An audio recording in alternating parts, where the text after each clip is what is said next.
You just heard Power Thrashing Death from Whiplash, from the Power and Pain record. 1986 is when that came out. This is the Thrash Extravaganza number 3. I'm Mark. And I'm Jason. And yeah, we are rolling on our weekly tank through thrash.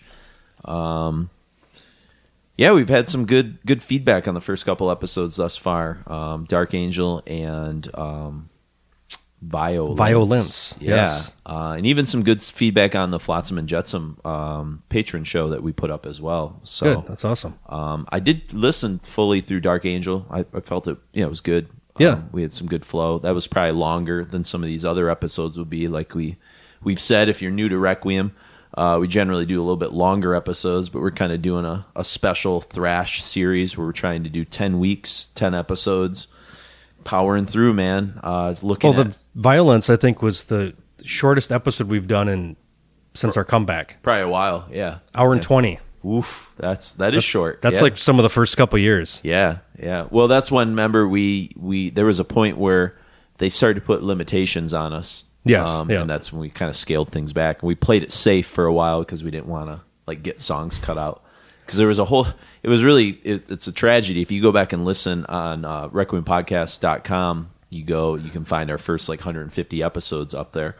And one of the tragedies, there's a series of episodes that you, me, and Chris was home for Christmas, and we powered through Opeth, My Dying Bride 2-parter, and then we did a Dokken episode. And we recorded 5 episodes. I mean, it was like a fever dream of recording. That's when I was in Ann Arbor, I think, right? Yeah, we were at your place in Ann Arbor's before you moved over into this area, like Romeo and stuff. So before I lived with you. Yeah. So it was in the early years, like the 40s, I think, are those episodes. Yeah. And that's right when they put those limitations. So you had to fucking fade out a bunch of songs. And so it's right. It pains me when I go back and listen to those episodes. I'm like, oh, fuck, there goes the guitar solo. And I knew you had to do it. And I was like... And I'm sure our people listening were like, what the fuck's going on? This has never happened before. Looks like bandwidth has changed so dramatically that we can put up 3-hour long episodes on. I know. And now we're getting fucking commercials on Apple Music. Just at the beginning, though. So those are, I found out those are, depending on the platform, they show up. So if you, on Spotify, I don't know if... There's none on Spotify. There's none on Spotify. If you listen to it through TalkShoe, which is this archaic... thing that we still use for putting up new episodes. Yeah. They put it in if you listen on their player on their site. There's no commercials, or there is? No, there is. Okay. There's healthcare commercials on there, but I don't think anybody listens to it directly through the site. So if you download it through iTunes, it doesn't show up that way. But I listened to it through iTunes, and there was still the commercial at the beginning. What was on there? I don't know. So is Apple's putting commercials on shit now too? I guess. Yeah. I didn't get anything about that from them. Yeah, I know. I mean, it was just one commercial at the very beginning. You can just hit the 30-second forward and be done with it. So it's what would more distract me is if they cut in the middle of talk sets and shit like that. That's a real bummer. I don't think they'll get to that point, but still, it's kind of disingenuous to put those on because we're not seeing any fucking money from that shit. Know. That's the thing. If we're gonna do that, we might as well just fucking sell ourselves out to something and actually see some profit from it. I know. I've been thinking. I wish there was a way that we could do it all. I just don't have the technological know-how to just host it all ourselves and not deal with anybody else. Hey, like we offered in the last couple episodes, if you are willing to help us with some technological things because we want to put... We'll pay you within reason. Yeah, or you want to, like, you haven't donated as a patron and you're like, you know what, I'd love to give back to this podcast. I fucking love the podcast, blah, blah, blah. Like, get a hold of us at, RequiemPodcast@gmail.com. And, because Mark's the guy that handles all the sort of post-production technology and stuff. And we want to get episodes 151 up on there, but they're too big, too. So we need some help with that. Yeah, the Squarespace limitations for that. I mean, just bureaucracy. If you've anybody out there knows about Squarespace, we've done pretty well with it. I mean, the website's great. We've got 150 episodes up there. It's where we host the patrons. I mean, but they want to nickel and dime me to get like higher bandwidth so you can put higher shit up. And it's like, fuck. Yep. So we're doing our best, but we're trying to do it for you guys. And so we decided, if this was a business, I could see doing this, but this is not a business for us at all. This is just like something we do side thing, just for fun, just to give you really a sense of like what my day has been. I'm not sure. I didn't ask Mark what he did earlier, but like I had a cross country banquet, and then I just got in the car, like end of my season. It's great. It's a good feeling, but I was like, shit. Got in the car. It was a quicker banquet because of COVID. We couldn't have our normal evening one, so we just did it after school for a couple hours. But I'm just like, yep, got to drive down Detroit. We're powering through. This is what it is, man. Like Mark and I are both pretty busy people, and so any help you can give us on our end is great.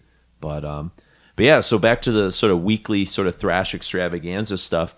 Power Thrashing Mad in a lot of ways, or Power Thrashing Death. I don't know why I want to say Power Thrashing Mad. I feel like that's like a old Anthrax song. Sounds like an Anthrax title. Yeah, I think it's something like that. But Whiplash is a different band. Dark Angel Part 1 was pretty savage in a lot of ways. I mean, it was like hyper speed. Hoglin's just like destroying people.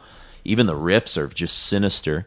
Violence is a little more refined, obviously, but it's pretty advanced. The guitar technical skills, Phil Demmel and stuff. To me, I think Whiplash, because of its you can hear it in the song we open with, it's kind of taking some of the more simplicity of like speed metal bands like Tank and Exciter and mixing it with kind of, Show No Mercy, Slayer kind of stuff going on. There's a lot of priestisms. Yeah. But sped up, like big time. Well, wouldn't you say that Show No Mercy has like a real big priest vibe? Absolutely. From Slayer. So I think I'm hearing that a little bit too. This almost is more Glenn Tipton than KK. Yeah. Priest influence, it seems like, especially for like the weird like arpeggio shit that's constantly going on this record. Sure. I mean, just even that opening tune, which is kind of, we kind of started with that's kind of the hit, I guess. It's a song a lot of people refer to as like the big song from Power and Pain. Kind of considered one of the early thrash kind of classics, but that like falls on like, it's like track 6 or something. Yeah, normally? I think it's about halfway through or so. But like what I always kind of heard like this sort of Die by the Sword, Final Command, Metal Storm kind of riff that sort of guides the whole sort of, song, and it even has like almost a early Sodom sort of feel to it too. Yeah. There's definitely Teutonic. Yeah. Stuff. I don't know if it's the speed or the vocals or what. It might be really that German speed metal sort of element that's just innate in some of what Whiplash kind of does. But then you've also got, at the same time, this weird East Coast thing built in. I mean, these guys are from New Jersey, and so they're coming at it from like a different place, the same way Overkill or Anthrax or some of those East Coast bands. I mean, the rhythm section is definitely, you feel like... Do you feel the pockets a little more? It's even hard to define exactly what the East Coast sound is, but it definitely sounds more Anthrax and Overkill than it does Exodus or Death Angel. I always heard, maybe I'm wrong, maybe I'm just thinking of those two bands, but there always seemed to be more like of a bass-driven sort of thing, like the role that like Dee Dee Verney or like Frank Bello played for both those bands was like a little more, and maybe that's because it's coming out of like the punk hardcore New York scene a little bit, which had a little bit more of that kind of rhythmic pulse to it. Usually, in punk bands, the best player is usually the drummer and bass player. Yeah. I mean, you look at like Dee Dee Ramone, and I mean, the stuff he was doing was like pretty incredible, And for that kind of like speed too, it was almost like the bass filling because you couldn't really play around notes quite as much because it was so fucking fast. You had like a limited kind of like a toolbox of what you could actually do with the stuff. Well, even like you think of like SOD and Anthrax, those were like rhythm guitar type bands. Yeah. Well, more than like crazy leads and stuff that you heard like on Violence or whatever. Yeah, and I mean Anthrax, it's it's the Charlie show. I mean, he writes Charlie a lot of the and music. Scotty, Scotty doing a lot of the But as far as like writing's concerned, everything's very like they're not a lead band at all. Yeah. It's about rhythm, it's about percussive guitars. It's like the guitars are not played super like conventionally, and you'll have drums that'll go almost the same as like the dan dan dan dan dan dan, like almost at the same interval as the guitars. Sure. Or if you look at the waveform, it just looks like a weird, heartbeat kind of thing or a seismic. It's just they're like I can't think of another band that outside of. I mean, Anthrax. The more I listen, or the older I get, the more unique they are as an entity. That I don't think I appreciated quite as much. They almost like left thrash really early, which I think annoyed a lot of purists. Yeah. I do hear a lot of like criticism of Anthrax, but they are almost like not interested in thrash after a while. Like they might have flown the flag, but they were from the very outset. I don't think they ever really fit. Yeah. But a lot of these bands that we're listening to, like thrash was like a kind of a manufactured thing that was thrown on afterwards, I think. Or kind of mid while it was happening, but but when bands were starting out, I don't think that was like it was like Nawabum and I guess quote unquote speed metal, and they were taking a lot of that. I mean, there's a song we'll listen to, I think in the next set near the end called "Spit on Your Grave," and that's like pulling the solo in that song sounds like the first Halloween. It sounds like something off of Walls of Jericho. I think "Victim of Fate" I think is the song. And it's like. That's weird that like a East Coast band that was kind of hanging out with kind of the hardcore scene was like pulling Halloween solos. You know what I mean? Yeah. Like it's just like they weren't drawn from like a normal. They were drawn from like the pool of hardcore. They were drawn from because Metallica and especially Slayer was listening to a lot of that early punk and hardcore and some of that stuff, and certainly Anthrax and those bands in the New York, New Jersey scene were surrounding themselves with it too. Yeah, because it's kind of they grew up on hard rock and then new album, but then what really upped the speed was the punk element. Yeah, it's like what happens when you throw like fucking Riot and UFO and fucking Bad Brains and then like Judas Priest in, or whatever. Yeah. It's like it's weird, because you got this like hyper speed from Bad Brains and like technicality and twin leads from Priest. And, yeah, I think some of the best like offshoots of metal have come from punk rock and metal kind of coming together, like Swedish death metal. Absolutely. Came from, like all these, basically anarcho-punk bands, and then throw a little Repulsion in there and throw a little Autopsy in there, and then but it wasn't like those bands didn't really come out of the school of heavy metal, really. Like you could not hear any bits of Priest or I guess a little bit of like Iron Maiden as far as like riffing is concerned, but it's not like overt. It's exactly yeah. And I think that's like Whiplash. I always kind of thought like I remember seeing the cover, and I guess we should talk about the cover as an artist.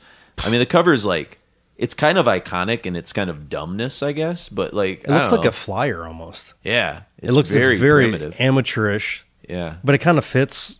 Sure. The scene back especially then. the New York. It has like a New York-y vibe to it, There wasn't a whole lot of great album covers early on, and like it took. I guess Metallica was always kind of classy. Yeah, with Slayer theirs, too. You know, from Hell Awaits on, those are pretty interesting covers. Oh, I think Show No Mercy is Show No Mercy. my favorite. Love. Oh, I mean, don't get me wrong. I have the action figure. I fucking love it. I've got a tattoo of it on but my I don't arm. know if it's like I would look at it in as like say classy with like the things that like Larry Carroll did. No, it's a totally different thing. That was like a different kind of way of thinking of doing album art, But it was, but there was still a level of craft to those that is lacking on a lot of this other. Yeah. Like a lot of the Bay Area thrash had kind of not great covers right away, too. I think they kind of fell on like the Ed Repka kind of template. Like, and I love Repka, but like there was like a little bit of sameness to like some of the stuff that was kind of happening in some of that scene. Well, he was basically the Dan Seagrave of that thrash early into death metal scene. Really. Yeah, absolutely. So these guys, 86, So they're kind of in the first phase of thrash. I mean, 86 is obviously the landmark year for thrash albums. If we're talking, you got Creator putting out kind of Pleasure to Kill. You got Rain and Blood. You got Master of Puppets. You got Peace Sells. I mean, that's kind of the watershed year for thrash. 83 and 86. 83 is really the coming out the gates moment, and then this. So they're still in that early phase, the sort of before things get a little bit more tired. And some of the other bands that we're going to be doing soon come at the kind of the later end of thrash in a weird way, when thrash was kind of on its way out, or at least morphing into something different. But Roadrunner put them out, and 3 Tonys. Yes. All right. We got on vocals and guitar, Tony Portoro, yeah. We got Tony Bono on bass, R.I.P., passed away in 2002. And then you got Tony Scaglione on drums. And I knew who Tony Scaglione was through lore of Slayer, because Tony Scaglione was the guy on Whiplash when Lombardo quit temporarily in 86 for the Rain and Blood tour. Scaglione's the guy that plays with Slayer for like the end of 86, beginning of 87. Okay. But he never recorded with Slayer. But like if you look in like who was in Slayer, you always saw his name and people were like, who the fuck?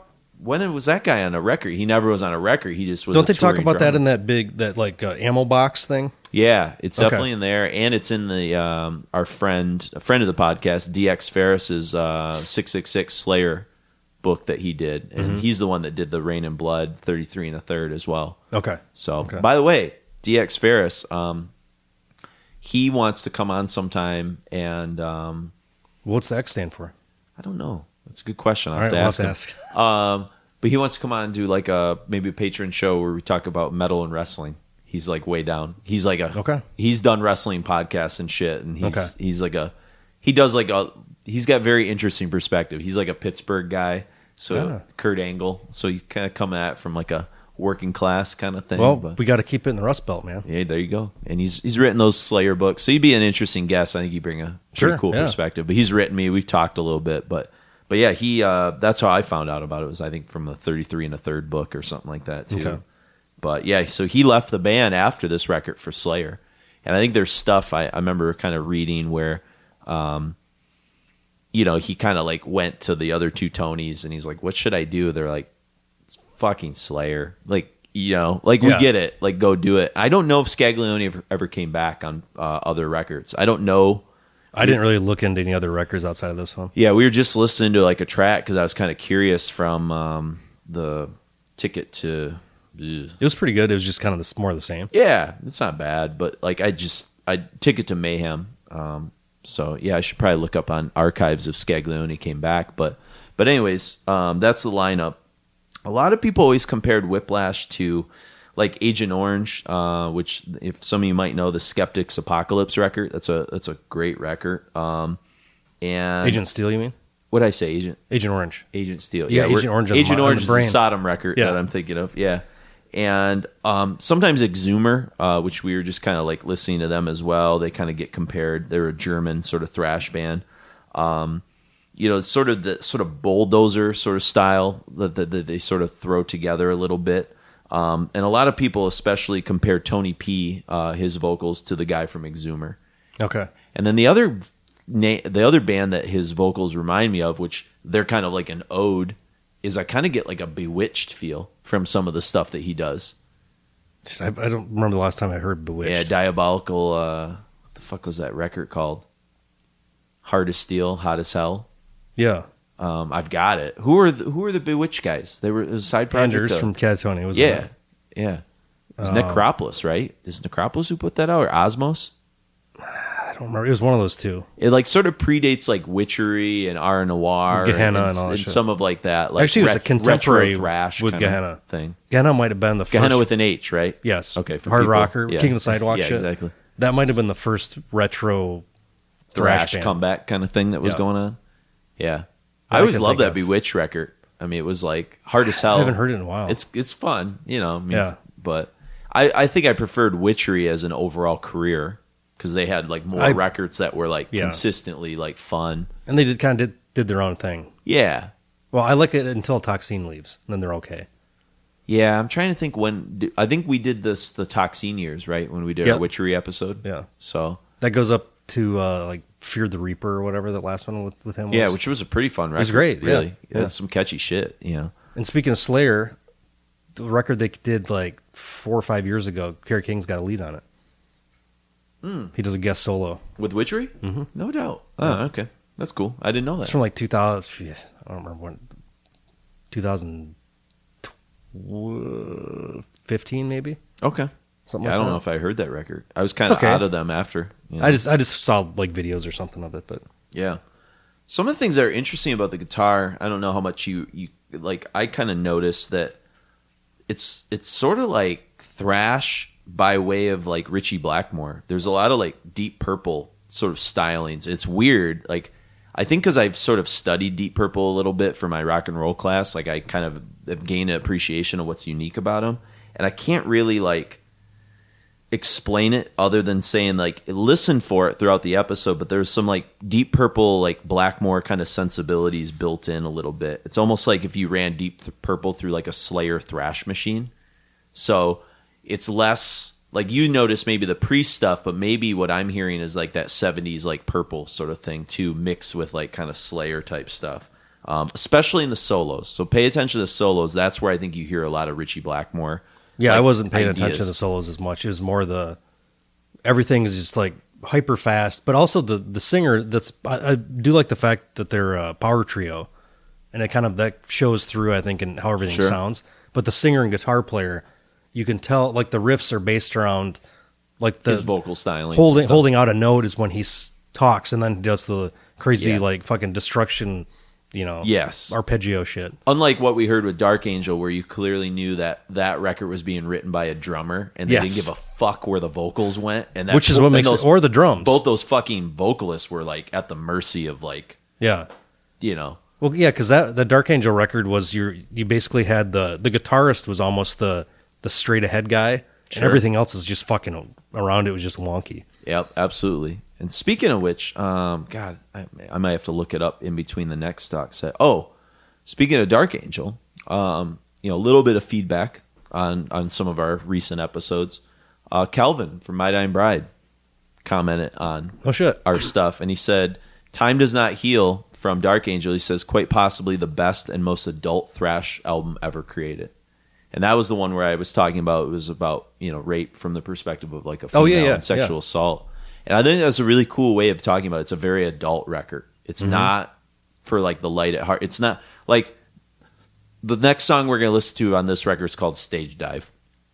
You know what I mean? Like Power Thrashing Death. Like nothing wrong with that. There's that. There's This like is more the Accept school. This is the fun. Accept Exodus, like kind of that sort of thing. But I thought that was cool that Calvin Robert Shaw from My Dying Bride. My Dying Bride now. My Dying, yeah. That's He true. came back for one record and I was all excited, and then he left. And I just kind of think of him from that. Yeah. And then one of our patrons wrote, Mark G.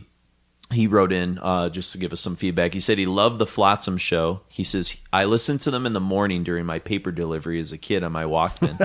And he goes, "I haven't listened to them since, so it's a great blast from the past." And then he wrote, because he knew we were doing, I reached out to the patrons to tell them what episodes we'd be recording if they had anything to add. He said, "Whiplash, Power and Pain is a great album." He said, "The vocals and guitar sound are extremely raw. Their records afterwards are too clean and for me too commercial." So yeah, this seems like kind of like a lightning in a bottle moment. yeah, it's definitely even the recording. It's almost like demo quality, but I think that helps the overall record. It's funny you say that, Mark. Most of Power and Pain was composed of tunes from the 1985 Looking Death in the Face demo. Ah, Yep. So those first records, you have like 3 years to make them. Yeah, that's why they're so good for sure. And then that's why the sophomore slump. You get the really sophomore happens, slump. Yeah. Yep. Absolutely. Yeah. To me, like this is a record when you listen to it from start to finish, it sounds like a band that's like tight. They're locked in. They're inspired. Everything's just kind of there's oscillating. Everything's just kind of moving. I just listened to this record on my drive, down today, and it's just like there's no weak spots really in it. You know what I mean? It's not like every song's not a highlight necessarily, but it's just one of those like there's some thrash records where I skip around a little bit, like where you hear like 3 or 4 songs, you got a pretty good feel for it, but this is not. What does this clock in? I didn't even pay attention. 34 minutes. That's perfect. Yeah. For a thrash record. And there's a thrash record we're going to be listening to on episode 5 that's like 31 or 30. It's like Rain and Blood length, and it's like and it's perfect for that record when we get to it because it like beats the shit out of you, and so you need like a respite from once you're sort of done. But New Jersey thrash. I mean, we're talking recorded in Brooklyn. Brooklyn, yeah. This is Pete and Pete Steele from Carnivore, and who's the dude from Agnostic Front? Vinny Stigma and from Agnostic Front and Pete Steele from Carnivore are on this record. Do you know which tracks they? No, that's the part I kind of tried to find out a little bit, and I figure I didn't see anything specifically like saying where, just that they were on it. Yeah, doing backing vocals. And so I'll share with you a little bit because I got Wagner's book here, Soul on Fire, the Pete Steele story, and they talk a little bit about it. Now sold out and worth a lot of money. Yeah, although I got this for fairly cheap. So let me find the part in here where this is still, I think, when he was still in Fallout. I don't know if he had started Carnivore at this point, but it says that Connie Barrett, who's Connie Barrett? Damn. Trying to make the reference so this quote makes sense. All right, anyways, it says Connie Barrett was part of the New York City metal and hardcore scene in the mid-'80s, booking bands at CBGB's. There you go. Barrett was never an official employee of Roadrunner in the U.S., but she was instrumental in helping launch the label in North America. At the time, Roadrunner was dubbed Road Racer, distinguishing it from the European mothership. Barrett first suggested that Wessels, and who is Wessels? Nuclear Wessels. What's that? Nuclear Wessels. Are you making that up? Oh. No, Chekhov from Voyage Home. Oh, there you go. Sorry, I thought. Jesus Christ. Alameda. Oh, C's Wessels was. He was running Roadrunner in the States, I guess. Okay. Weird. Yeah, Wessels founded the label in '80, licensing various recordings by American singer-songwriter Jim Croce. Wow. There you go. Yep. That's where that started. Who had a strong following in the Netherlands. Those dudes, man. Yep, and he also licensed punk bands like the UK Subs, The Exploited, Dead Kennedys for Dutch release. Yeah. And then, okay, that makes sense. That was actually kind of a common, like, you license stuff until you get to a certain point where you can actually put out your own shit. There you go. Yeah, so anyways, this guy, this Barrett girl was helping him launch Roadrunner in the U.S., and it says Barrett first suggested that Wessels signed Whiplash, a much-respected band hailing from New Jersey. Roadrunner released the band's Power and Pain debut, complete with cartoony cover art by Sean Taggart, another fixture on the New York scene. So there you go. He was probably doing flyers and stuff like you suggested. The album was recorded at Systems 2, where Carnivore's demo was also tracked. Thanks to an introduction by Richard Termini, Parrott also became acquainted with Carnivore. On her prompting, Wessels was introduced to the music of Pete Steele via their demo songs. He was immediately intrigued. I think they talk about it later. I thought this is where they get into them doing backup vocals. Oh, here we go. Yeah, so Carnivore recorded their first album in '85 during July. And it says Connie Barrett was also involved with Whiplash, and she had gotten Dunn, who had done the demo of Carnivore, to produce their Power and Pain album, which also included some backing vocals by Peter and Louie. While that album was done at Systems 2, the decision was made for Carnivore to record. Let's see. Carnivore, also, their debut, the cover was drawn by Sean Taggart, who did Power and Pain. Okay. So there you go. Yeah, And, he was an artist popular with a number of New York area metal and hardcore bands. Little known fact, Amy Coney Barrett is a sister of the other lady you're talking about. Amy Coney Barrett. Oh, fucking shit. God damn it. Yeah, we haven't talked about how we're recording in a post-election, No, we're not. A post-election pre-coup. We got a coup d'etat on the way, so we got that to look forward to. Yeah. That'll coincide maybe with episode 10 of our Thrash thing, so we should probably do an apocalyptic Thrash episode to usher in some more chaos. So what's going to happen? Here's the weirdest case scenario, is that it's going to be shown that the Democrats cheated. Trump's going to come back in, be just like Reagan, and we're going to have another Thrash wave come. You know what? I've been waiting for good music to come out as a it doesn't happen as anymore. A thing against Trump, and it just didn't really hasn't really motivated the masses. The first year we got like municipal waste T-shirt design. It's more shirt designs than anything. You got the of substance. Brujeria shirts with the machete and Trump and stuff. Yeah, I guess you know where it's happening. It's not happening in metal, sadly. It's happening in hip hop. You know, Run the Jewels, Kendrick. Those guys are making great records that are kind of protest records, but it's just not. Yeah, you don't see it in the punk and hardcore scene as much anymore. But then again, how much time are you and I spending in the punk and hardcore scene in 2020, like modern shit? I don't. So it doesn't really. But I don't those feel like scenes it's don't happening. really seem to be as I don't know. There's not as much new stuff happening that seems very interesting to me compared to like what's happening in metal usually. Sure, metal seems much more like the punk. How long did the real punk scene really last? 3 years. Oh, then it jumped to hardcore, and that was like 4 years. Well, it was hardcore and new wave right away. Yeah. Yep. And then after that, like Green Day, and then what's new has come out of that. Well, it's like emo weird like that's not nothing even lasts. punk anymore. That's just that's its own complete kind of thing. I have a podcast to recommend that Brian Wendorf, who does our History Heavy Metal Countdown playlists on Spotify and is also a patron and also runs the Chicago Underground Film Festival, which he's doing virtually this year. So people that are into like underground cinema, that get on that. But he and I were kind of chatting a little bit, and he wrote me and said something about Dark Angel. I should read that since it's kind of a reflection. But he said, this is going somewhere, I promise you. Where did he say? He said, just listen to the Dark Angel episode. That was great. He said, I'm definitely picking up Darkness Descends and Leave Scars ASAP. And he thanked us for the shout out. And then we kind of got in a conversation. Oh, he said, I also listened to the Flotsam episode too. He said, like you, I was always turned off by the lame name. So, but he recommended a cool podcast called No Dogs in Space. Have you heard of it? No. It's like a married couple, and they do these like in-depth, cool explorations on, it's like the history of punk. And so the first 4 episodes were just on the Stooges.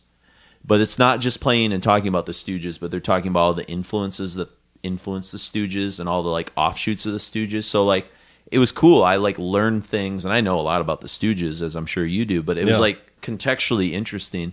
And they just did a 2-part one on suicide. So instead of doing like the Clash, or instead of doing like Sex Pistols, they're doing like Suicide, The Damned, Joy Division. So like they're looking at the history of punk, but like through different lenses. Yeah. And they really do emphasize this idea that like it's, it was 76 and 77. Mm-hmm. That's it. Yeah. And by 78, you had new wave bands already coming out. You had the first Cars record. It was just it. I guess we think about this thing like ideal, like from this like afar as this like magical thing, and it was magical, and it fucking changed things really, really quick, but it also wasn't around that long. No, but look how long had even like rock and roll at that point only been around for like 25 years. Yeah, for sure. So like we're kind of at the like just with like how everything like politically and movies and everything is kind of like there's nothing that seems that crazy and interesting. It's because we're at this point of the first time in history of where pop culture has kind of like hit this point where we don't even know like what like saturation almost. Yeah, there's no like huge big ebbs and flows because there's so much that you can pull stuff from and kind of make derivative works. Yeah. Like I don't know if we'll never see that shit again. Oh yeah. There's no type of music that's going to come out that's going to completely fundamentally change how we feel about music. I mean, look at like 67 to 69. No. Debut of Hendrix, debut of Velvet Underground, Beatles, Sgt. Pepper, like that rewired people's fucking brains. Mm-hmm. It's like me and you with horror movies nowadays. Like I'm not scared anymore.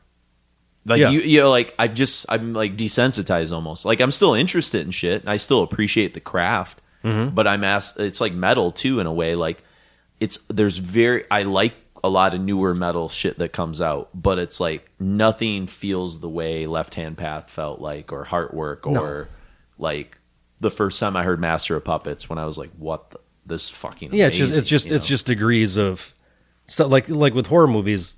God, I can't think of a good one that I've seen in quite a while.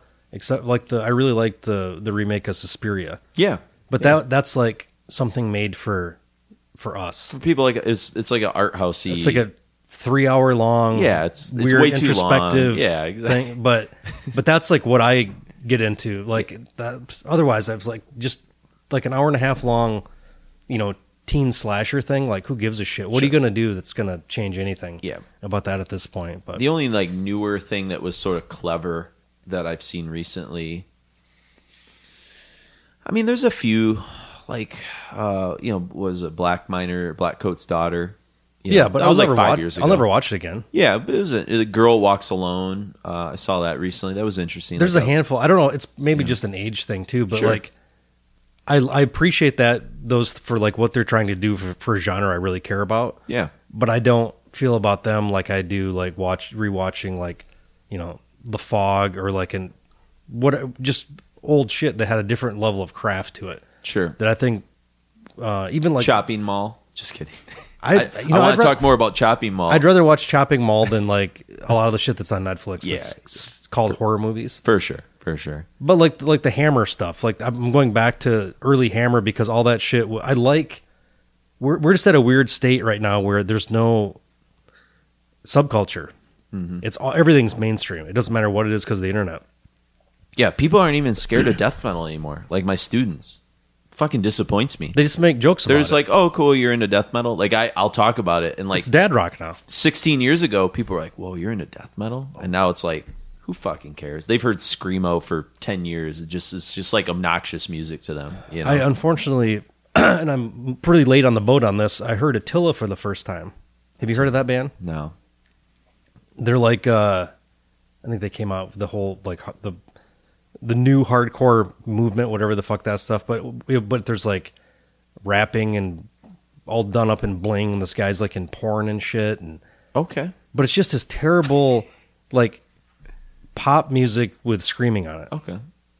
But it's like not as interesting as what's that Japanese girl metal, baby metal.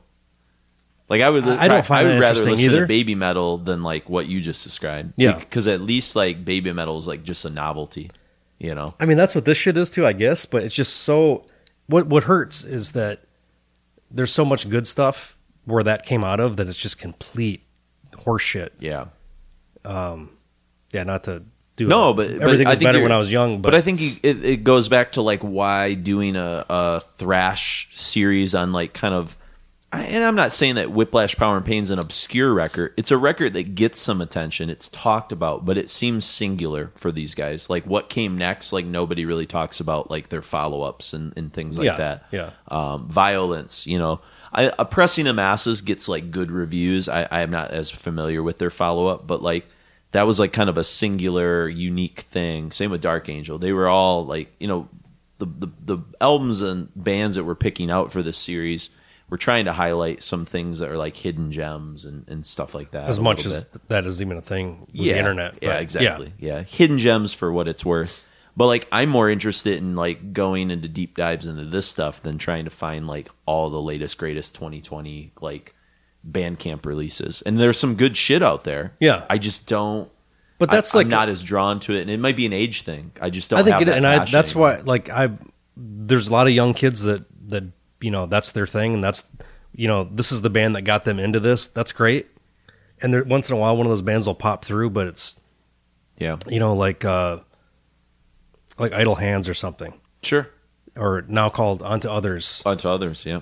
But yeah, like stuff. There's once in a while something will pop through where it really like affects me, but otherwise it's just kind of like more of like I don't resent any of that shit. It's just stuff for younger kids to. That's their entry point, and that's cool. But I don't need to know every fucking band. Exactly. We're about the history of the entire genre. Like, what is it? Almost 50 years at this point. Yep. Like Priest is 50 years old. 2020. Sabbath was 1970. Yeah. So like I'm more interested in the entire journey instead of just like what's on this specific 10-year gap. Yep. But I guess like I look at like people who are maybe 25, and for them, they're nostalgic. They're like their records that came out when they were 15 are like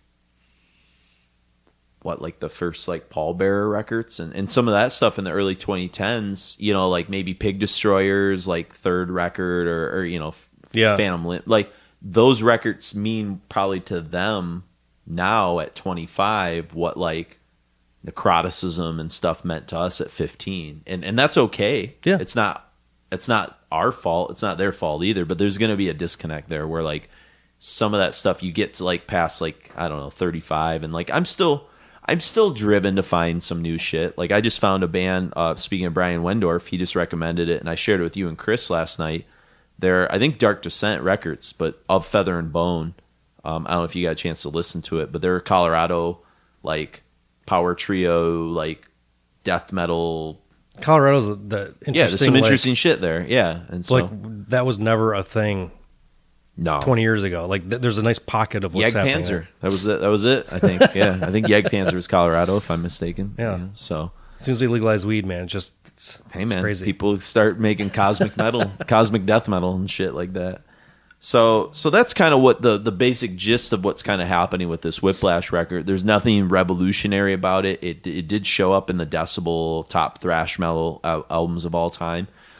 It goes for a lot of money. I mean, it's definitely a collector's item. I told you this off mic, but it reminds me of this is what not every, but I like your quote here. Yeah, a gross generalization, but like Hell's Headbangers is known for their kind of like black thrash retro speed metal kind of shit that they put out with like young bands. Yeah, this seems like what everybody is listening to that wants to try to duplicate the sound. Sure, but can never really be done because and that's maybe where I heard the Bewitched vocals, because Bewitched is like almost like a precursor to like that Hell's Headbangers kind of scene. It's like 20 years old, dude. I know, but I'm saying, you know what I'm saying, like yeah, but like that idea of retro thrash kind of comeback or something like that. So yeah, it's never that far away. No, indeed. But let's get into some stuff. I got some notes about some of these songs we're going to hear. Like I said, these are shorter staccato episodes, so we're just kind of getting in, getting out kind of thing. But we're going to kick off with some songs from the beginning part of the record, because like I said, Power Thrashing Death was, I think Mark said, like track 6 or 7. And we got Stage Dive, which opens up the whole record, and great Nawabum type solo, very melodic. Very cool necro speed metal kind of main riff. It really, really reminds me of Show No Mercy type stuff, with like weird kind of German thrash like hammer-ons that they're sort of doing at like Destruction or Sodom. I'm not sure if Creator did as much like hammer-ons kind of stuff. Not quite as much as well. It's more something I associate with Destruction. It's more Destruction than anybody. Yeah. Really shows a penchant for like playing slower, kind of doomier, crunchy things before kind of going like into full speed type stuff. I hear a lot, and this is probably a record you don't know as well, but I feel like we should probably do something with this someday. But it kind of has a feel of like Fistful of Metal, the pre-Joey Anthrax record with Neil Turbin. I haven't listened to that in years. So. It's great. It's fucking like it's like this. It's New York thrash when Anthrax was more authentically thrash, which is cool, you know. But like that's kind of the vibe I get, especially from like Stage Dive. Then we go into Red Bomb, and Red Bomb kind of demonstrates again like more. There's like a doomy side to these guys because, like I said, they're not traditional thrash. They're pulling in Nawabum stuff and tank stuff and you know speed metal things here and there. You know, Halloween and blah blah blah. You know what? Some of this was reminding me of. And it's, you know, it came out the same year the album was recorded. It reminds me of Repulsion. Really? Yeah. That's kind of interesting. Yeah. I haven't thought of that. Why? The speed. Just the speed? The speed and the guitar techniques is like, it reminds me a lot of shit that Matt does on guitar. But that was like toward the end of the record. I felt like not the Destruction-y sounding shit, but when they're just going fast and probably like Nailed to the Cross and some of that stuff that we'll play near the end. Yeah. That's like some of the heaviest stuff on the whole record. But yeah, like 86, that's like these guys are probably, you know, had the same like influences as Repulsion did. Sure. Just filtered through a different part of the country. I can definitely hear that. Yep. And especially if you like go back and listen to like Genocide demos and shit too. Like the is that stuff on the it's on that 2 CD collection or 30th anniversary, whatever the thing Relapse put out. The one in like 2004, 2003? 2003. Yeah. Yep. Yeah, because that's when they reformed and started doing shows again. Yep. So shout out Scott Carlson, Michigan native. But Matt yeah, Olivo. Red Bomb. What's that? And Matt Olivo. Yeah, Matt Olivo. Not Olivio. Olivo. Olivo. That's good. I've probably called him Olivo before. I'll be Well, no, they honest with put in one of the. It might even be in. I don't know if it was in the. Probably not the Relapse reissue, but there's been many interviews where they put an I in his name when there's no I. It's not I-O. Oh, yeah, it's just yeah. O. Olivo. Yeah, you're right. Yeah, now that I think of that. Yeah, but anyway, sorry, I was got me thinking. But yeah, Red Bomb is the next tune we'll play from after Stage Dive. And one of the things that's cool about the opening 2 minutes is that is straight Metal Blade Slayer worship. Especially there's a repeating riff that comes at like the 1 minute 18, 125 mark. And then it really reminds me of something from Show No Mercy, Haunting the Chapel, Hell Awaits. You get a sweet Tom Araya type scream at like the 140 mark that's absolutely chilling, just really fucking cool. And I also hear a lot of Exciter too. So again, some of that kind of energy. It's just like this, and maybe that's like the Exciter always had like a punkish energy to them. They're like way more singular than sort a lot of the other bands at that time that I didn't even realize until recently. Yeah, and I love like Razor and some of the other stuff, but like those first couple Exciters are really interesting. Yeah, they'd be kind of an interesting kind of band to do some stuff on. And from there we'll go into Warmonger and then Spit on Your Grave, and we'll talk about those two tunes when we get back. So we got a nice little set here, our kind of centerpiece set. So we're going to go into Stage Dive, Red Bomb, Warmonger, and Spit on Your Grave.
heard Spit on Your Grave from Whiplash, and we started things off with Stage Dive and Red Bomb, and then those last two tunes were Warmonger and Spit on Your Grave.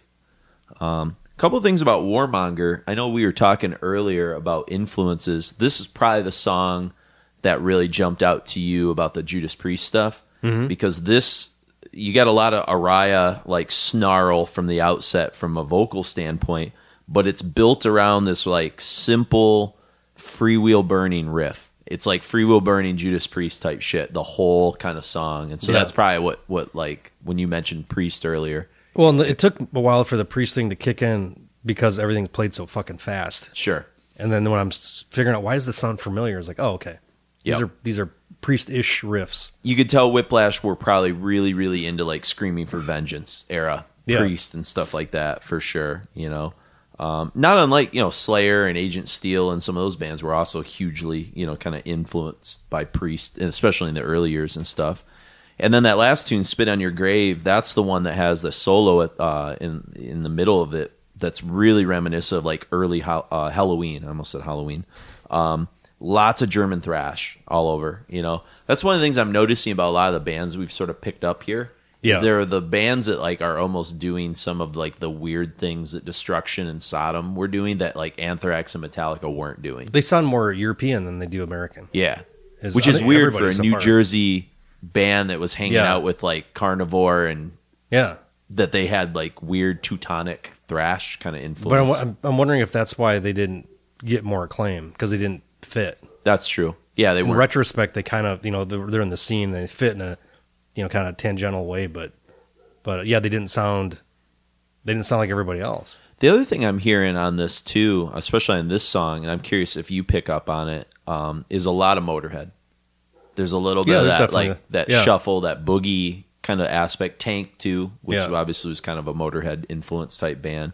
And so those are kind of a couple things that sort of, kind of come together or jump out in those last couple songs is, you get some Motorhead things, some Priest things happening. And, three-piece is like my favorite Motorheads when they were three-piece. Yeah, the power trio kind of thing. Yep, Fast Eddie and Filthy. I feel like you didn't get a lot of thrash bands that were trios. Almost because of the musicality of thrash almost necessitates 4 people, if not more. Yeah. I can't think of too many thrash bands that were trios. Certainly none of the big 4. No, I mean, because a lot of it came from... You always had to have a great lead player, right? Skolnick and Kirk and some of these guys. Yeah. Or you had the twin leads, like Slayer. The twin harmonies and stuff. Dave always had 2 guitar players with Megadeth. Anthrax. I guess there wasn't a whole lot of just straight thrash vocalists. Yeah. Outside of like Death Angel. You're saying as like a single... Yeah, like usually everybody they played rhythm or something like that. Yeah, Joey from Anthrax was straight. It's true. Same with Bobby from Overkill. He wasn't playing guitar. Yeah, that's right. So, yeah, it's kind of interesting. I guess the ones I grew up with more. That's true. Yeah, you always kind of you always had it was like the they singer, either played bass or the rhythm guitar or something like that. Yeah, yeah, like Hetfield or Mustaine or. It's very rare that you had like a person like Jeff Waters from Annihilator who was doing like insane guitar and singing at the same time. It's tough. Yeah. It's tough to be the lead guy, But if you kind of shape everything, it's easier to take control. Sure. I can appreciate that. I get that. But it's like when you look back in hindsight at like somebody like what Hendrix was doing on those 3 Experience records, like impress even more when you think about the fact that he's playing the rhythm, the leads, and the vocals. And he's doing it like all at the same time, whereas like Clapton is doing crazy leads and some pretty hard guitar stuff with like Cream and things like that. But like he was sharing vocal duties with like Jack Bruce and, he was never always the focal point. He wasn't the front man. Yeah. Yeah. I mean, Jack Bruce was more the front man really. For the most part. Yeah. I don't think Clapton did too many vocals at that point, but it was just like it's interesting, a power trio kind of thing going on here. It's like the most exciting rock and roll kind of thing to me. I mean, even like Zeppelin, technically, mostly a power trio, but then Plant is on top of it. But like all the shit they were doing with 3 instrument players, sure, is pretty. Well, Cream, Jimi Hendrix Experience, Blue Cheer, even Rush. Yeah. Rush is probably Yeah, I mean, Alex isn't singing, but the stuff Getty's doing on bass is like a lead bass. Easily. So like it's not just the Tom Araya bass. They're they're like the quintessential power, like the modern version of the power trio. Yeah, you had Cream, Hendrix, Rush. Those are kind of from there. So one thing I like to do, because we're kind of wrapping things up here pretty quick, is I kind of did this in the last episode, the violence. Dark Angel was probably too long because we were covering a lot of terrain there. But, with these pop-off books that he did these 3 books on thrash. He goes on these really interesting sort of like tangents at times, as Popoff is known to do, Martin Popoff, for those of you that don't know. And I kind of like each episode to like shine a little light on something, some perspective that was going on in kind of a macro sense from thrash. I think in the violence, I talked a little bit about the influence that Reagan had on thrash music a little bit. So this one is sort of the weird relationship that thrash had at the time with hair metal. And so I've got some kind of interesting insights here. So feel free to interject and interrupt me, Mark, when you need, if you want. So okay. We got the vocalist, Mark Azeguedo. Is that how you pronounce that? Azeguedo? Azeguedo? Yeah. Okay. So. From Death Angel. Yeah. I always look at that and feel like I'm going to mispronounce it. And I'm basing it on how Sam Dunn from Banger Gotcha. does it when I've seen him interviewed. And it says, this is a quote where he's talking about the animosity that thrash had for glam. He says, I think a great deal of it had to be how they looked and how they dressed at the time. Thrash was so anti-image, it was just about t-shirts and tennis shoes, which eventually the poof rockers at the time toned down their image. Poof rockers. Well, speaking of the shoes, it was always cool because everybody was like a fucking deadbeat. And then they'd like go to the record label like, hey, you guys want some new shoes? And they just pop on those brand new Nikes. That's that Dave Mustaine quote where he's like, yeah, we were like all like heroin addicts, but we had new shiny shoes all the time and shit. Yeah, it's pretty funny. Yeah, so thrash was going to its extreme where the glam guys were going to their extreme. The bigger the hair, the wilder the fishnets or whatever the hell. So it just looked like everything we were against. And probably they also had all the chicks at their shows. There were definitely girls. There was definitely girls in the thrash, but they were into the music for the right reasons. No one was there all dolled up, and I think that was the main thing. There definitely was a huge anti-poser thing going on here in San Francisco. And I remember I just watched the Murder in the Front Row documentary, and they, I guess I didn't realize how extreme things got with like Exodus, like collecting the scalps from like the shirts they would rip off. And that was kind of interesting. Do you want to tell people kind of what that was for if they haven't seen the... I mean, it's basically like any posers they saw, they'd go in there and just, they would tear their shirts off them? Yeah, it was mostly Baloff. Yeah, that would do it, and it was just like this, like assaulting people and stuff, which that was like funny. Some of that kind of penetrated into when me and frequent contributor Chris Dick, when we first started going to shows. Yeah. That if like certain stuff we were wearing would be, we'd get shit for certain shirts, or if we were at like a punk-ish show, like people would try to light our hair on fire and shit. Yeah, I kind of came up after that. Yeah, like by the time I got into it and started going to shows, there was like a definite like, I don't know, the bond had healed between those two. But he goes on to sort of say that there wasn't a lot of big hair bands in San Francisco. He said there was a band called Jet Boy who were great guys, but at the time it was still like, the only reason I go to a Jet Boy show is to check out the chicks. Otherwise, the battle cry was no posers, kill posers, the Paul Baloff thing, a blatant Baloff thing. And you were just like, yeah, you're right. And you get sucked up into the energy, especially if you're young and influential and there's this guy on stage who's playing this amazing violent music and telling you no posers. You're like, that's right, no posers. And Megadeth would come up, Dave Jr. all of a sudden would be up there, and he'd have a Kill Posers shirt, and it would be like Nikki Sixx with a red stripe through his face. Not makeup, anti-him. And it wasn't a San Francisco genre to us, it was an LA genre. So again, it was a screw LA thing at the time. Definitely if a guy came all glammed out to a party in the East Bay, like at the house where Baloff and a bunch of guys were, a party after coming from Ruthie's Inn, and some poof rocker showed up, he would have definitely left from the vibes thrown at him, if not forcibly made to leave, holding his nose. Yeah, so the Death Angel guitar player, Casvatani, is that how you pronounce it? I'm thinking John Cassavetes, but it's I know. Acevedo? Well, there's Acevedo, and then this is the guitar player, Rob. Oh, shit, I don't know. Rob Casvatani, but he just says it's a redneck mentality that you get caught up in the hate of something. Those guys suck kind of thing. Low riders suck, high riders rule, high riders suck, low riders rule. But somehow in the middle of it, we ended up knowing a lot of these dudes from Jet Boy. It's weird. Jet Boy comes up. I don't know who the fuck Jet Boy is. So like, we'll have to check them out. So then we ended up being friends with these guys, and it was like a pet hate after a while. And at some point, I can imagine not really hating the posers or really wanting to literally kill them. It just seemed fun.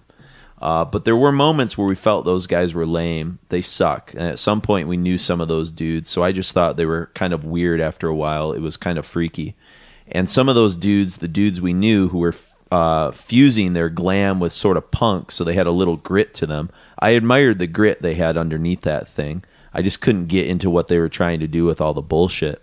It's kind of like Guns N' Roses. Like you felt like Guns N' Roses were like grittier almost because they were coming out of like a New York Dolls and Hanoi Rocks. They were all coming from the same, kind of like, I guess influence. They're more, 70s glam, Mark Bolan shit than, the more hair. Sure. Warrant and, all this other shit. That was like a different. I think Warrant and those bands were probably drawn more from like traditional metal bands or even like even Warrant's 70s hard rock stuff. Yeah, Aerosmith a little bit more and some of that. The first couple Warrant records are not shitty records by any stretch. They got bad, for like Cherry Pie, they've got a bad reputation as being like the shit band. But yeah, they were definitely coming from the Aerosmith hard rock. Yeah. They were school more than it's kind of sucks that those bands were like almost tagged with like metal because none of them were really like Dokken was metal because they were coming out of like Euro metal. Rat's first stuff was metal, but like by the time you get to Warrant, I mean Cinderella was just like a blues rock band. Same with Tesla. They were great at that too. Yeah. Like I've always loved Tesla, but for a while I didn't really like Cinderella. But I always liked Kiefer's vocals. He's got great. It's a great blues voice. Yeah. And honestly, if you listen to those records, like I had to convince Chris about this because Chris was kind of like, "What?"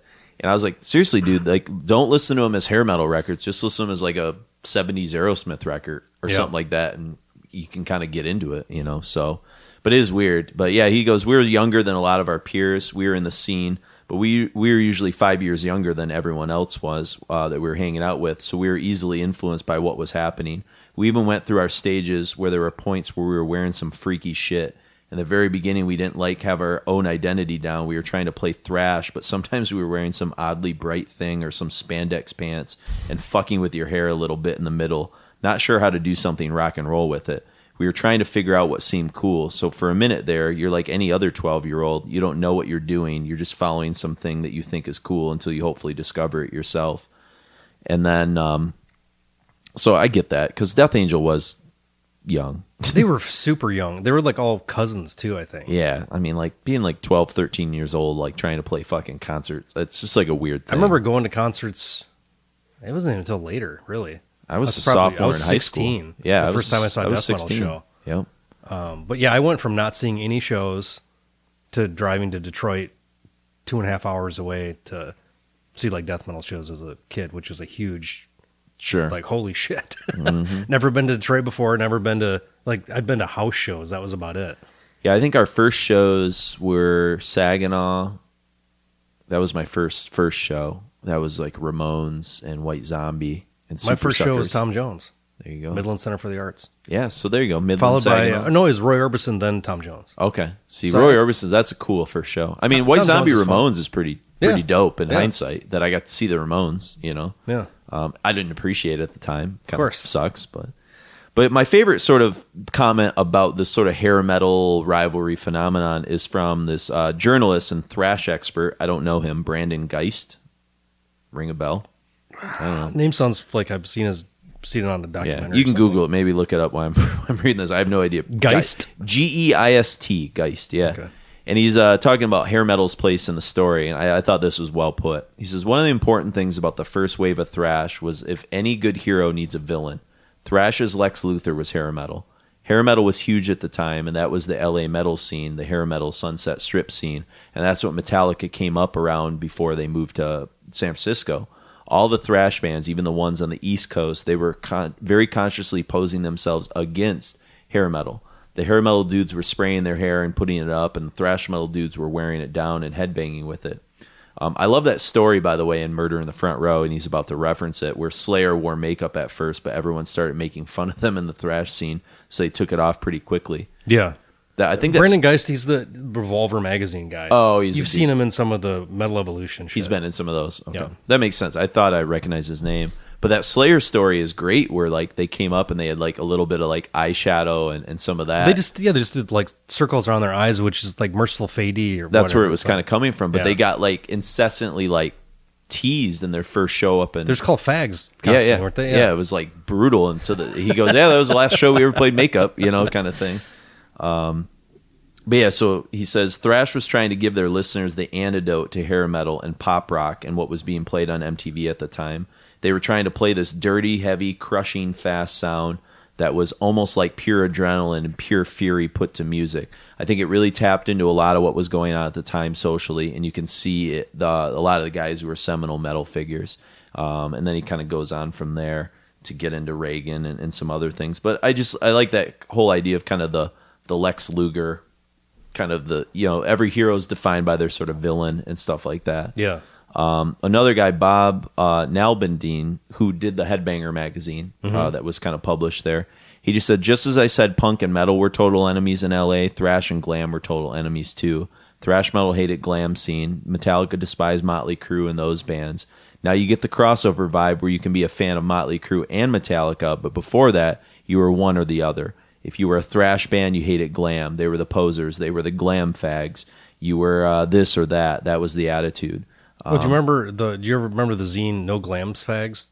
Marco Barberi, he used to work at Century Media and he's gone on to do other stuff, but that was like, the antidote of. And we're trying to not, that's a word obviously in the lexicon we're not a big fan of anymore, but that was just But historically that was sort of how it was. It wasn't derogatory against gay people as much as it was a weaker version of something else. Sure, is how it was, which is the context now. That kind of unfortunate. It's like kids in high school all the time saying that's gay, whatever. Yeah, but also we're not going to go to the route of censoring or Mark Twain. No. I mean that's the quote. So I'm just kind of reading it. But yeah, thrash was the antidote of the glam stuff because it seemed like it's not as hard or not as authentic as what was happening. At the time. Yeah.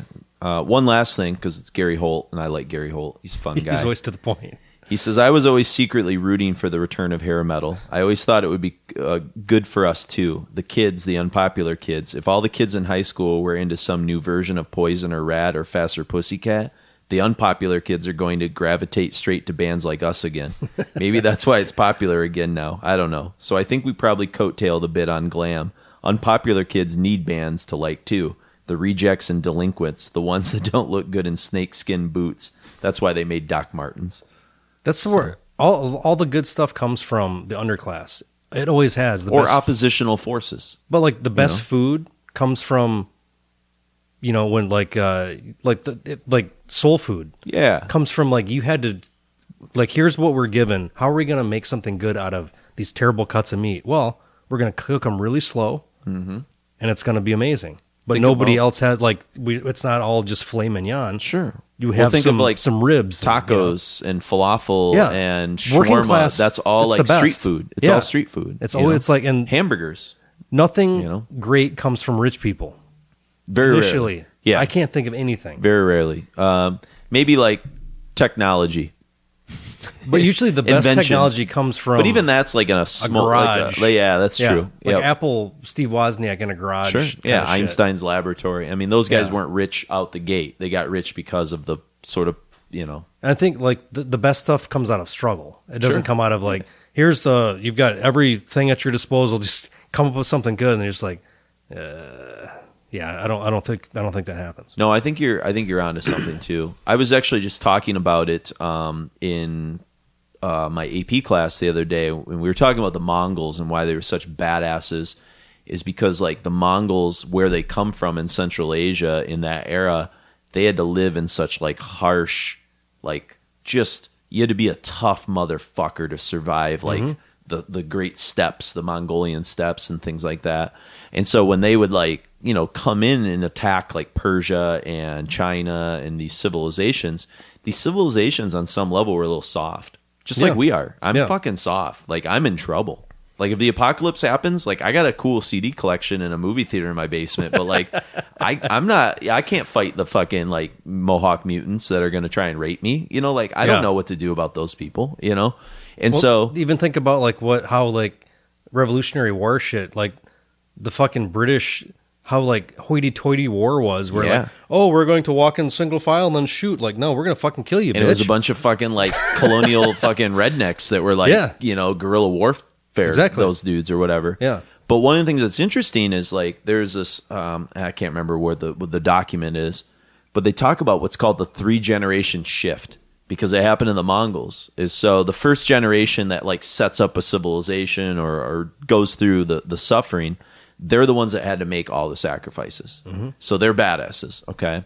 And so then the second generation are the kids of that generation. And so they've experienced a little bit of the suffering, and they still have a lot of the sort of qualities maybe of like their parents' generation a bit, but like they also now are growing up with this idea of a dichotomy of what suffering is and what non-suffering is. And so when they then raise their third generation, they fucking baby and soften the third generation. It's the third generation then that starts to like kind of fuck things up a bit. Mm-hmm. And so you can look at like the generation that was forged in America, like during the Great Depression and World War II, a lot of sacrifice, blah, blah, blah, blah, blah. Mm-hmm. Then you sort of have the early phase of the baby boomers who like have 1 foot in the door and 1 foot out. And then you have those late boomers and early Gen Xers. And those are the people that kind of fucked worst. It up. Yeah. Because they are the ones that raise their kids. Like the late boomers and the early Gen Xers, like I come from an early boomer. That's my mom and same with you. Yeah. So like my parents are in their 70s. Like my dad's 76. Yeah, and my parents are like mid 60s. So like I was abandoned as a child. Like early Gen Xers or whatever, or Gen Xers, like we were latchkey kids, right? Like we were like, because our parents wanted to celebrate and like enjoy life a little bit, and so they didn't pamper us as much. We kind of had to survive a little bit more on our own. But I was definitely not spoiled because we went through that experience. Yeah. When we started having kids, or like maybe the older Gen Xers who are probably like 10 years above us, we fucked our kids up because we over spoiled our kids. Well, we treated our kids like friends. We got fucking trophies for our kids, and like I even see that not quite to the trophies extent. Yeah, and like, that's probably an over exaggeration. But the difference between like my sister's 5 years younger than me. Yeah, I'm 45. She's my age. Yeah. I'm a couple years older than your sister, but yeah. But, like the difference in our mentality is just like night and day. Sure. It's like we didn't have the same upbringing. Yeah, and she's like, I'm at the very end of Gen X when I was born. She's kind of like, just like that, whatever, Gen Z. You're 42? Yeah. She's 40. She turned 40 this year. Yeah. So she's just, there's a noticeable difference between like a couple years below me and stuff. But it's just kind of interesting. Yeah, because we're 3 years apart. Yeah.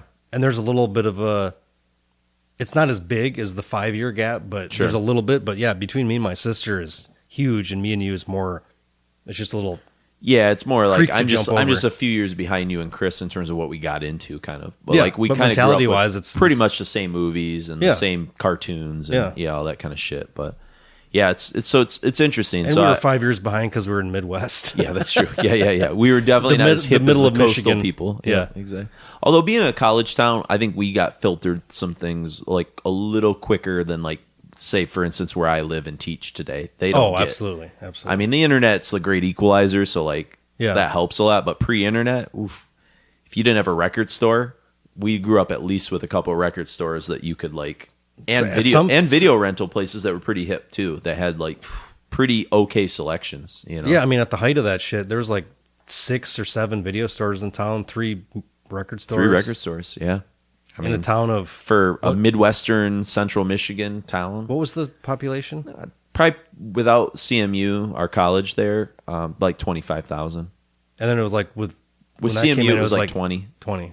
Like so we had like 40ish when CMU was in full session. 45 maybe. It like doubled almost. Yeah. Which is, you Yeah. know. So now it's kind of a boring town. There's really not much going on there, sadly. So the record stores all left, and there's one came back. There's one there now? Yeah. Really? Where? It's where old Cook's Music used to be. Is that still open? Are you sure? I mean, it was there when my parents both had heart attacks this year, and I went back home. I thought that place was closed. No, they're as of pre-COVID. Okay. They were. I went up there. I'll have to roll through. I bought a copy of Restless and Wild there. No shit. Do they have CDs? Probably not. No, it's all records and musical instruments. I'm one of those draconians that's still looking for CDs sometimes. I love vinyl, but I can't afford it at this point. So it's got to be cheap. I mean, we probably you spend more than I do on music. Oh, sure. Probably. Yeah. But I'm filling in lots of bullshit gaps that no reasonable human should. But I'm just at that stage in my life where... Well, most people don't understand the resale value of metal. Yeah. Yeah. Like, they could easily put that in their store and, buy it for nothing and sell it for because there's still weirdos like me and Chris that still want... Yeah. Like... there's a lot. Discogs has proven to me, like, I've sold CDs that I spent $15 on, I sold for $100. I just bought a Discogs. I just bought a CD on Discogs during the recording of this episode. In fact, the first Exhumer record, which I realized I didn't have before the recording of this episode. I bought Blind Illusion's original. There you LP. go. Which is probably a preview of where our next episode will be. In fact, so that's going to be part 4 coming up next week. In fact, but yeah, as we kind of wrap things up here with Power and Pain. We got one last tune that we're going to sort of close with, and for me, this is one of my favorites, probably my second favorite song on the record after Power Thrashing Death, which is just kind of a classic and works on a lot of fronts. And that's Nailed to the Cross. Mm-hmm. It's one of the catchiest tunes. I was doing some research and reading on it. It's like the most immediate one, I think. Yeah, out of the whole record. This and Power Thrashing Death really just kind of grab you right from the very beginning. It plays off... Do you know who Ron Keel is? Have you ever heard of that band Keel? Yeah. Okay. So there's a song that they had in the early 80s called Speed Demon. Mm-hmm. And if we had the type of show where we just kind of like play like brief little clips, but I'm telling you guys now to just click on Speed Demon on YouTube or whatever. Keel had a cool logo, but I didn't really like the band. They're not great. They're like a fine like early 80s metal band. They kind of... Yeah, I don't know. I have them in the countdown. But that's because they're like necessary to that part. I think Keel was like 82, 83. They were just one of those like, here's a good metal band, but not great. But kind of hard rock. Yeah, it's kind of that sort of like thing. Like Crocus or something. Sure. Early Crocus is like basically AC/DC. And then you get the one record that was their commercial song was Screaming in the Night. Mm-hmm. It's a good record. Headhunter. It's okay. Terrible cover. I don't mind it. You don't mind that cover? I don't mind the cover. No. Kind of reminds me like an 80s VHS cover. Yeah, like I think that's why I liked it. Okay. I guess you're right. Yeah, it's got that retro sort of feel.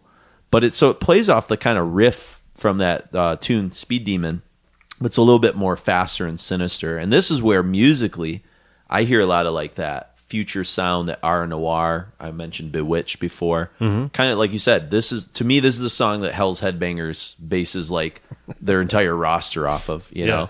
It's kind of it's got that last like minute that's just like almost like Slayer, Rain and Blood, the end, like chaotic like noise almost. Mm-hmm. You know what I mean? Which is kind of a cool way of sort of, laying destruction to, kind of the future and stuff like that. So it's a good way to end things. And it's the way the album ends, Power and Pain.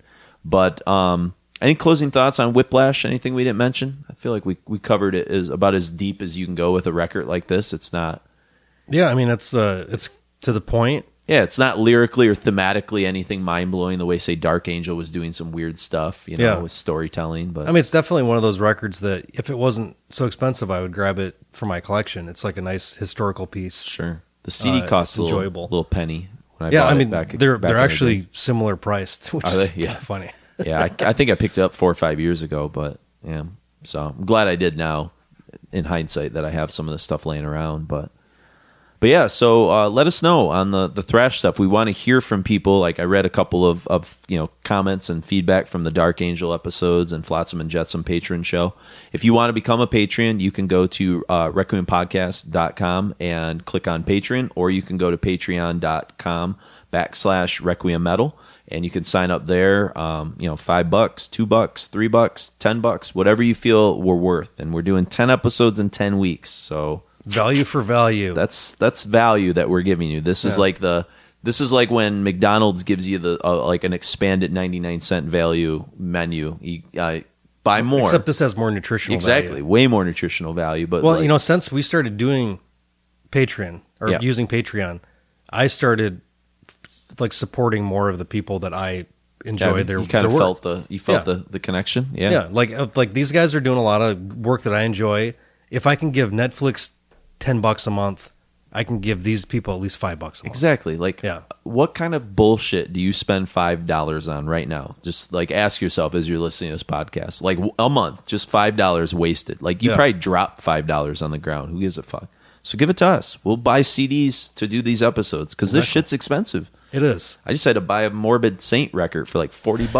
Fuck my life. You know what I mean? And it's for you guys. I'm suffering for you. So we do appreciate it. We think we're worth it. We think we're doing something that's a little bit sort of extra and special. And from the feedback we get from you guys, we're definitely we're over 200 episodes in. We've been around for dinosaurs, a slight hiatus. We've been in over 10 years. Yeah, we're at the 12-year mark, man. I did an interview with, I don't know if, I'm not going to say who it is because I don't know if this is actually going to be a thing, but interview with a guy that's coming up with a new podcast. And when I told him how long we've been doing it, he's like, oh man, you guys are like some of the originators. Like, we're fucking legends. I wouldn't say that, but we started real early on. I got to imagine from the metal perspective, there weren't a lot.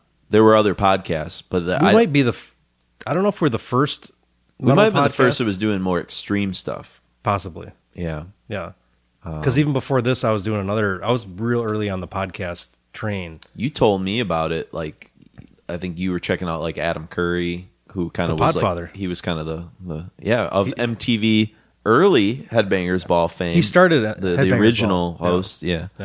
The Podfather. So there's a weird metal podcasting connection, really. It's kind of in our family. I think so. Yeah, there you go. Goes back to Denmark, and that's where. Is that where Curry?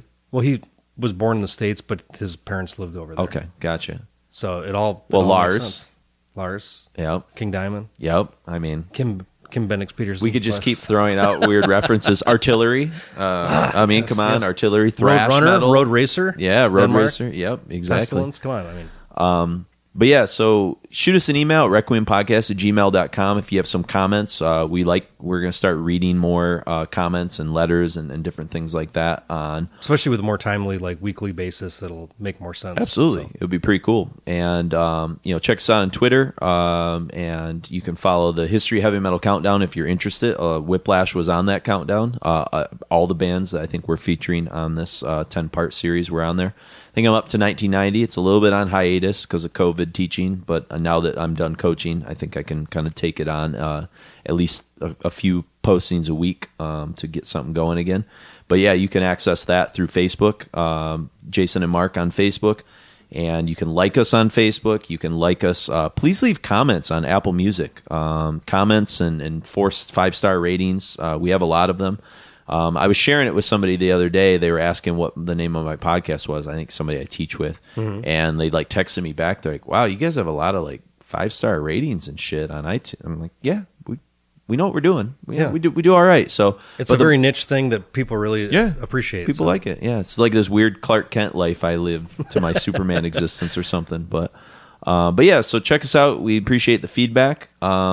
And that's it for this week. We'll get back into it next week. Like Mark alluded to, we're going in a kind of a different direction, kind of more proggy, more experimental. Going across the country. Yeah, we're going back to the other coast, to one of the originators, really, one of the first kind of bands that became a thrash band. I guess they weren't doing thrash at first, but maybe one of the older bands of this kind of series that we're doing. And so we'll be hitting some Blind Illusion, which will make Jeff Wagner very happy. Nice. I think he's a big fan. I like to make Jeff Wagner happy. Hey man, if we can, shout out to Jeff Wagner. Talk about Pyogenesis and Blind Illusion. Exactly. If you don't know Radical Research, you should listen to that podcast. It's good stuff. It's wonderful.